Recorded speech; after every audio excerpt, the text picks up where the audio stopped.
Assalamualaikum warahmatullahi wabarakatuh. Hamdan li rabbin khassana bi Muhammadin wa anqadhana min dhulmatin wa dayajiri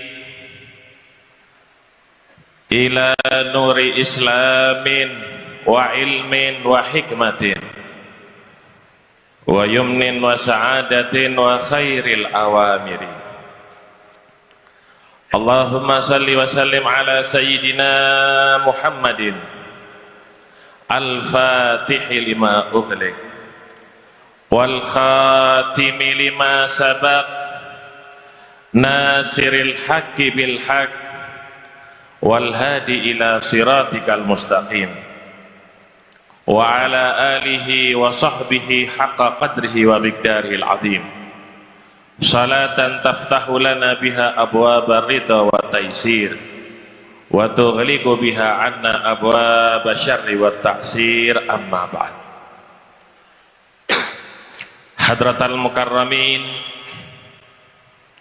segenap para habaib, wabil khusus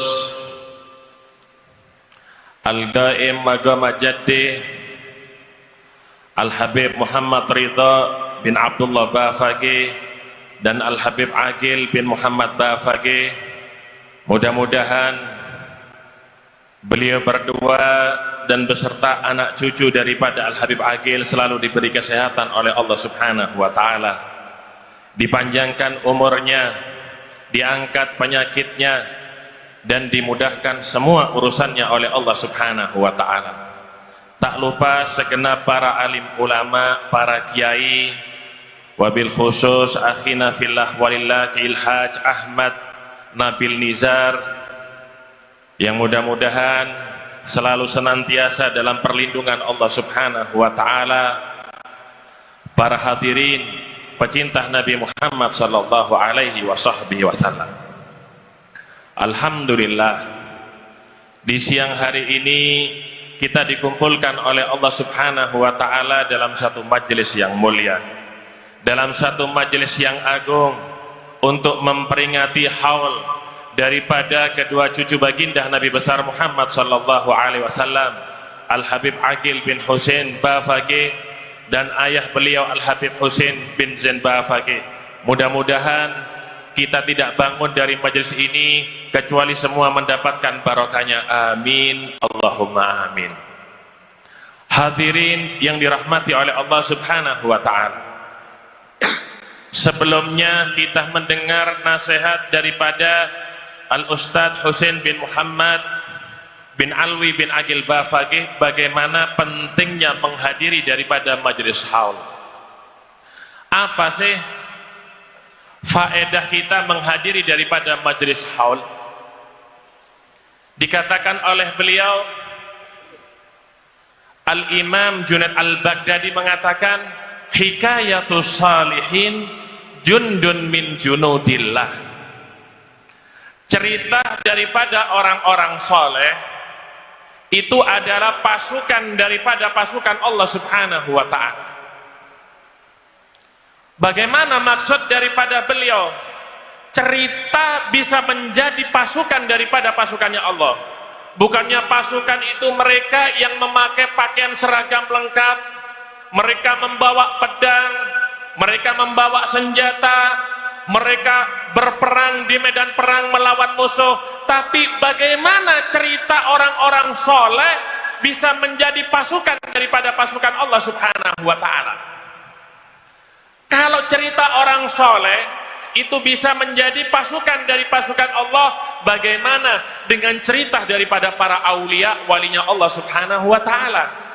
Terlebih mereka yang bersambung garisnya dengan baginda Nabi besar Muhammad sallallahu alaihi wasallam.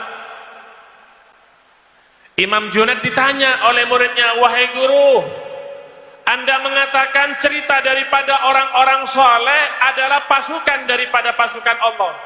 Apa maksud daripada ucapan Anda, wahai guru? Kami belum memahami daripada maksud yang Anda sampaikan. Apa jawaban daripada Al-Imam Junaid? Tadi dibawakan oleh Ustaz Husain tadi satu ayat jawaban Imam Junaid, wa kullan naqussu 'alaika min amba'ir rusuli ma nuthabbitu bihi fuadak.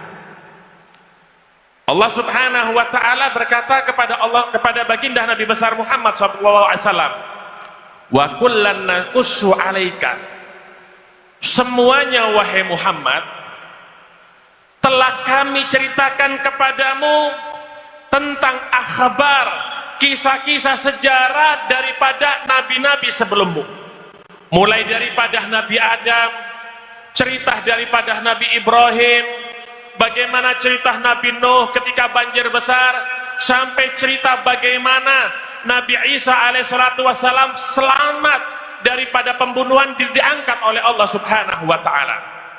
Apa tujuan daripada cerita-cerita tadi? Linutsabbita bihi fuadak. Jangankan kita, Pak, sekelas baginda Nabi besar Muhammad sallallahu alaihi wasallam masih mendapatkan cerita-cerita daripada nabi-nabi sebelumnya dari Allah Subhanahu wa taala. Apa tujuannya? Linutsabbita bihi fuadak. Allah ingin menguatkan hatinya baginda Rasulullah sallallahu alaihi wasallam. Allah menceritakan bagaimana cerita daripada Nabi Allah Adam, bagaimana Nabi Adam makan buah khuldi sampai diturunkan dari surga oleh Allah Subhanahu wa taala. Ini diceritakan oleh Allah kepada Nabi Muhammad. Untuk apa? Menjadi pelajaran bagi Nabi Muhammad atas kejadian yang dilakukan oleh Nabi Adam alaihissalatu wassalam. Allah ceritakan kepada Nabi Muhammad cerita daripada Nabi Nuh. Nabi Nuh itu, Pak, Nabi yang sangat-sangat sabar.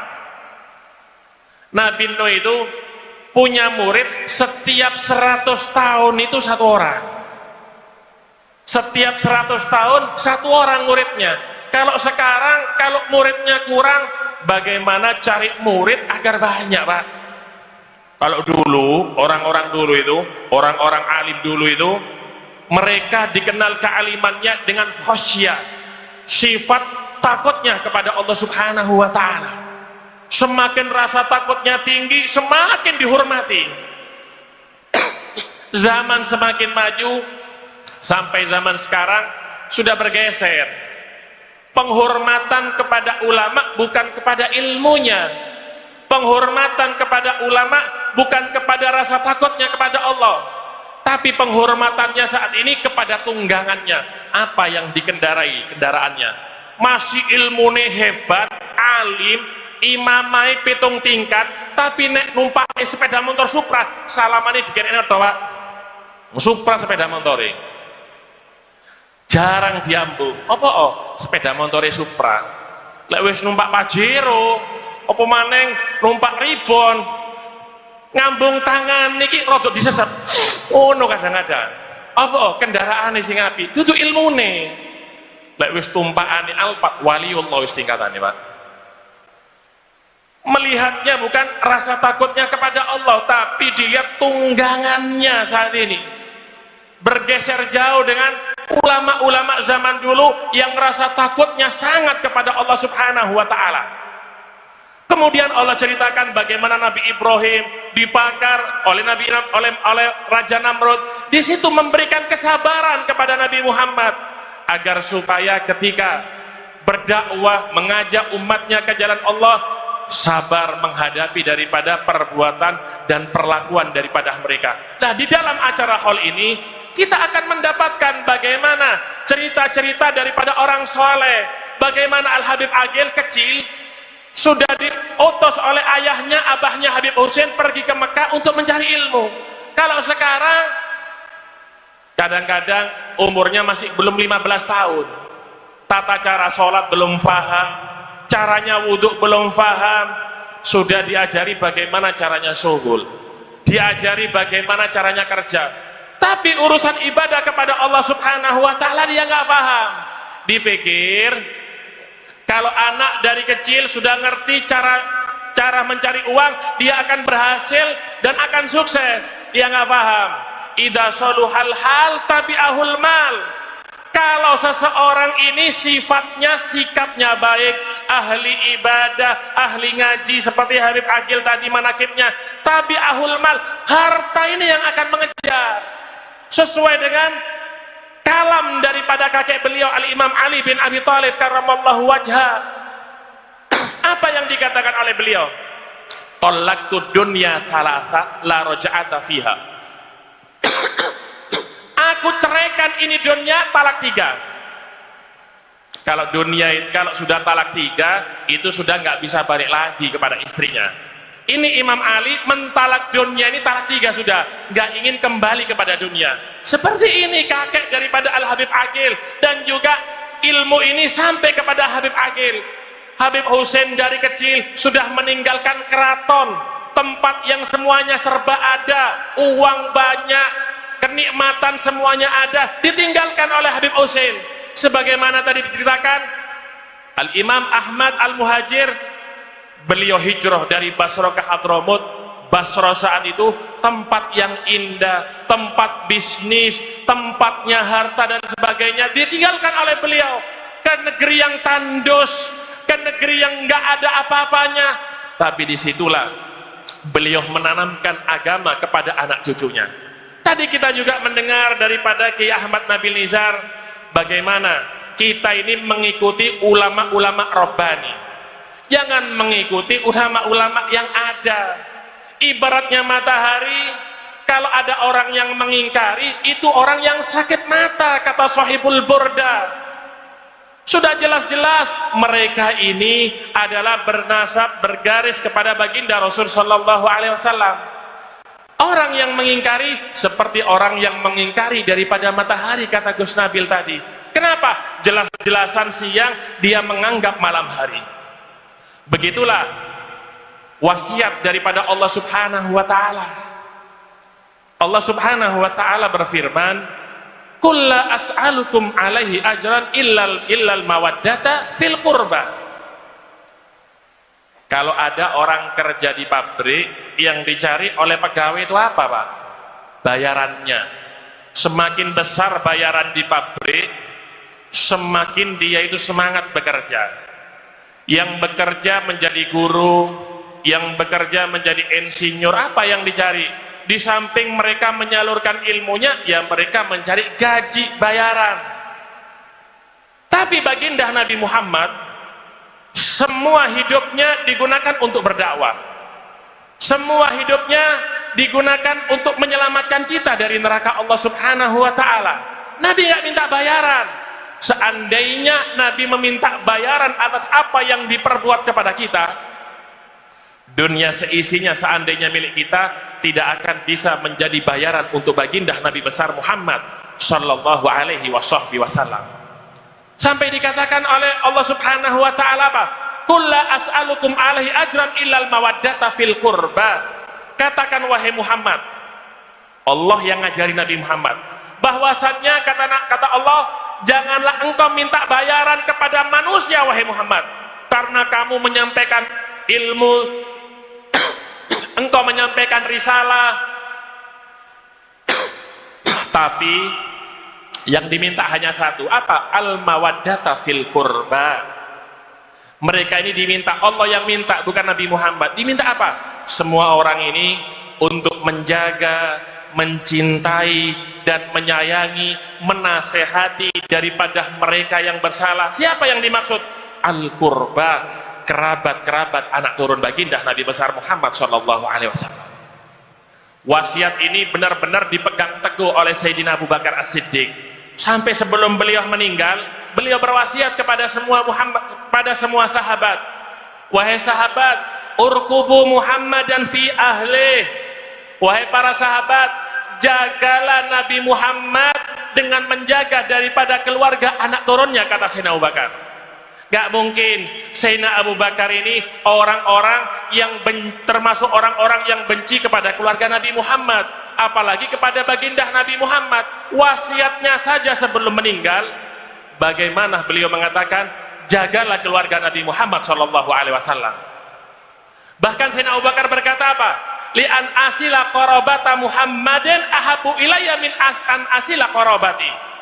Aku menyambung kerabat Nabi Muhammad lebih aku sukai daripada menyambung kerabatku sendiri, kata Sayyidina Abu Bakar.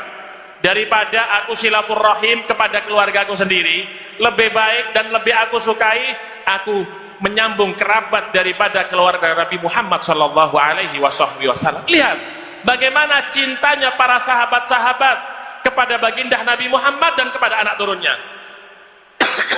Itu juga dilakukan oleh Sayyidina Umar bin Khattab radhiyallahu anhu ketika memimpin perang dan mendapatkan harta rampasan perang. Sayyidina Hasan dan Sayyidina Husain diberi harta rampasan perang 10 kali lipat lebih banyak daripada hadiah yang diberikan kepada putranya. Anak Sayyidina Umar ini protes kepada bapaknya sendiri, Pak, kenapa Hasan dan Husain engkau berikan hadiah lebih banyak daripada aku? Bukankah aku ini anakmu sendiri, darah dagingmu sendiri? Apa kata Sayyidina Umar bin Khattab? Nah, kalau engkau bisa menjawab ini, aku akan memberikan engkau lebih daripada Hasan dan Husain. Aku mau tanya kepadamu, mana yang lebih hebat, mana yang lebih afdol, ibumu dengan ibunya Hasan dan Husain, Sayyidah Fatimah Zahra? Ya, jelas lebih afdol, lebih baik ibu daripada Hasan dan Husain, wahai Abah. Mana yang lebih hebat antara ayahnya Hasan dan Husain, Ali bin Abi Thalib, dengan ayahmu Umar bin Khattab? Ayahmu ini sebelumnya kafir, kemudian dapat hidayah masuk Islam, sedangkan ayah daripada Hasan dan Husain, beliau ini tidak pernah menyembah berhala sama sekali, makanya dijuluki karramallahu wajhah. Ada yang mengatakan karena tidak melihat kemaluannya. Ya jelas, kata anak Sayyidina Umar, kalau dari sisi ini ayah daripada Hasan dan Husain lebih baik daripada ayah. Mana yang lebih afdol, kakekmu dengan kakek Hasan dan Husain?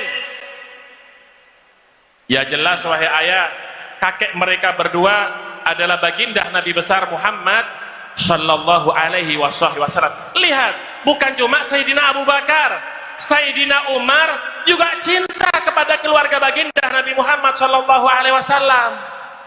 Sehingga kalau ada orang yang cerita Sayyidina Umar ini benci kepada keluarga Nabi Muhammad, ini bohong. Ini orang ngopinya kurang jauh, Masian.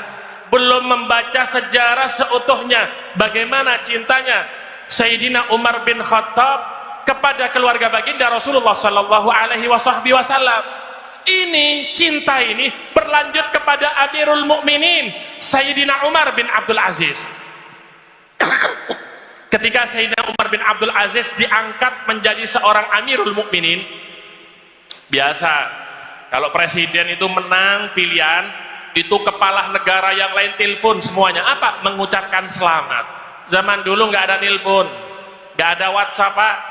Sehingga mereka mengutus pasukan dari setiap negerinya, utusan dari kota Madinah, utusan dari Irak, itu utusan dari Kufa, utusan dari Basra, utusan dari Mesir, utusan dari Syam, semuanya berkumpul di rumah Sayyidina Umar bin Abdul Aziz untuk mengucapkan atau tahniah atas diangkatnya beliau menjadi Amirul Mukminin. Salah satu rombongan dari utusan Madinah, ada anak kecil umurnya 5 tahun. Ini kok ada utusan umur 5 tahun?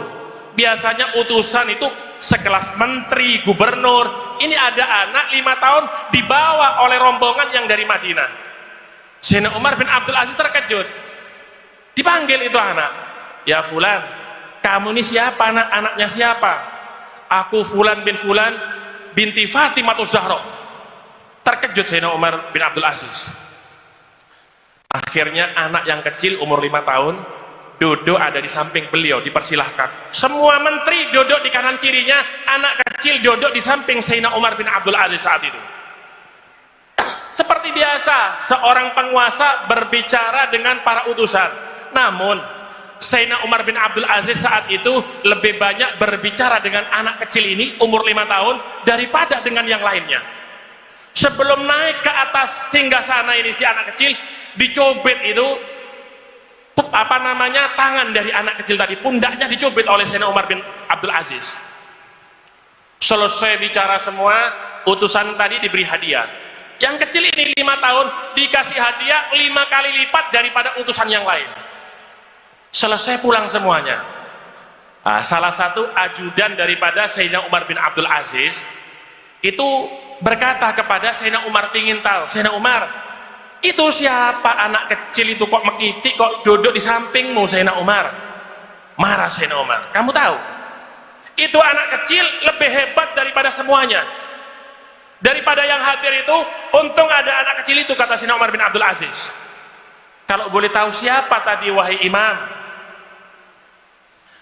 Dia adalah bin Fulan binti Fatimah Zahra bintu Rasulillah sallallahu alaihi wasallam. Aku memberikan hadiah yang banyak. Aku ingin membahagiakan daripada nenek anak tersebut, Sayyidah Fatimah. Karena kalau Sayyidah Fatimah bergembira, pasti abahnya Nabi Muhammad sallallahu alaihi wasallam akan gembira. Akhbarani thiqatun an thiqatin. Aku mendapatkan satu hadis dari orang yang jujur. Orang yang jujur tadi mendapatkan hadis dari orang yang jujur, dari baginda Nabi Muhammad sallallahu alaihi wasallam. Baginda Rasul bersabda, Fatimatun bid'atun minni. Fatimah bid'atun minni, yaghbiduni ma yaghbiduha wa yabsutuni ma yabsutuha. Fatimah itu, kata baginda Nabi Muhammad, darah dagingku, buah hatiku, kata Nabi Muhammad. Siapa yang membuat kecewa, yang membuat marah daripada putriku Fatimah, berarti membuat aku Muhammad kecewa dan marah kepadanya. Tapi siapa yang membuat bahagia dan gembira Fatimah, berarti dia membahagiakan dan menggembirakanku, kata baginda Nabi Muhammad. Sedangkan aku, kata Sayyidina Umar bin Abdul Aziz, aku ingin menggembirakan bukan cuma anak ini, menggembirakan daripada neneknya Sayyidah Fatimah Zahra. Adapun tadi aku mencubit daripada lengan anak tersebut sampai membekas merah. Aku berbisik kepada anak kecil tadi, nak, aku Umar bin Abdul Aziz banyak dosanya, nak. Nanti ketika semua orang di padang mahsyar dikumpulkan oleh Allah subhanahu wa ta'ala, ingat bekas cubitanku, nak. Mintakan syafaat kepada Allah, tolong aku di padang mahsyar, nak, selamatkan daripada neraka Allah subhanahu wa ta'ala. Sekelas Sayyidina Umar bin Abdul Aziz, seorang imam yang adil di dalam Islam, meminta pertolongan dari cucu Siti Fatimah yang saat itu umurnya masih belia. Karena yang dilihat oleh mereka bukan sosok anak kecil ini, tapi sosok kakeknya mereka, baginda Rasulullah sallallahu alaihi wasallam. Makanya gak usah ikut-ikutan orang-orang yang lain, ikuti daripada ulama-ulama yang terdahulu. Kenapa? Ilmunya bersambung kepada baginda Rasul sallallahu alaihi wasallam. Baginda Rasul sallallahu alaihi wasallam bersabda, hubbi wa hubbu ahli baiti nafi'un fi sab'i mawatin. Orang yang cinta kepadaku dan cinta kepada keluargaku itu akan bermanfaat di 7 tempat nanti, kata Nabi Muhammad. Di saat manusia kesulitan, dia akan mendapatkan pertolongan dari Allah. Di mana 7 tempat tersebut? Indal wafa. Orang yang cinta kepada Nabi dan keluarga Nabi, ketika di akhir umurnya dimudahkan ruhnya ditarik oleh malaikat Israel. Yang kedua, wa indal qabri, ketika di dalam kubur, ketika ditanya oleh Munkar Nakir tentang amal-amal ibadahnya, mereka yang cinta kepada Nabi dan keluarga Nabi dimudahkan semuanya walaupun di alam kuburnya. Wa indad nasyar, dan ketika berkumpul di padang mahsyar, matahari jaraknya 1 mil, semua orang merasakan bagaimana panasnya. Orang yang cinta kepada Nabi Muhammad dan keluarganya mendapatkan keselamatan pada saat itu. Yang keempat, indal kitab, ketika Allah subhanahu wa ta'ala membagi daripada amal perbuatan manusia, yang menerima dengan tangan kanannya dia masuk surga, ada yang menerima dengan tangan kiri dan punggungnya dia masuk neraka. Orang-orang yang cinta kepada Nabi Muhammad dan turunannya, dia akan mendapatkan itu kitab dengan tangan kanannya, dimudahkan oleh Allah masuk surga. Wa indal hisab, dan ketika dihisab daripada amal ibadahnya, mereka juga dimudahkan oleh Allah. Wa indal mizan, yang keenam, ketika ditimbang amal perbuatannya dimudahkan pula mereka para pecinta Nabi Muhammad dan keluarganya. Yang terakhir, wa indas sirat, ketika melewati daripada jembatan Siratal Mustaqim, di situ keadaan yang paling menakutkan, banyak orang yang terpleset jatuh masuk ke dalam neraka.